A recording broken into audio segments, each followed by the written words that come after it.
দুর্দান্ত পারফরম্যান্স করে জাতীয় দলে জায়গা পাকাপোক্ত করেছেন সাইফ হাসান। অ্যাগ্রেসিভ শট আর চারদিকে সহজে বাউন্ডারি আদায়ের দক্ষতায় নিজেকে নিয়ে গেছেন এক অনন্য উচ্চতায়। তবে সাম্প্রতিক দুই সিরিজে ধারাবাহিকতার অভাবে পিছিয়ে পড়েছেন এই টপ অর্ডার ব্যাটার।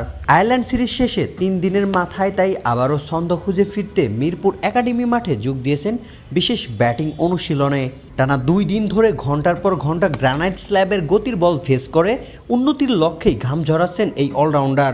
লম্বা সময় জাতীয় দল থেকে বাহিরে থাকার পর নেদারল্যান্ড সিরিজে প্রথম ম্যাচেই অপরাজিত 36 রানে দুর্দান্ত ইনিংস খেলে এশিয়া কাপের টিকিট পান সাইফ।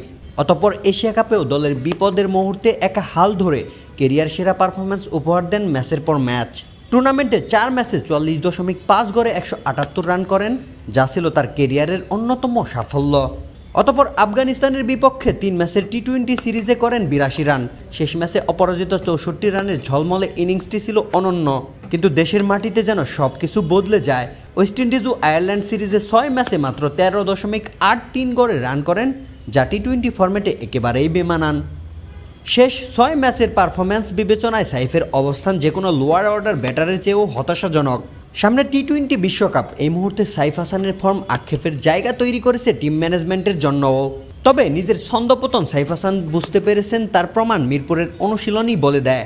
করা পরিশ্রমে আবারও নিজেকে ছন্দে ফেরানোর লড়াই চালিয়ে যাচ্ছেন এই অলরাউন্ডার। রোশন মনির, আলটিমেট স্পোর্টস।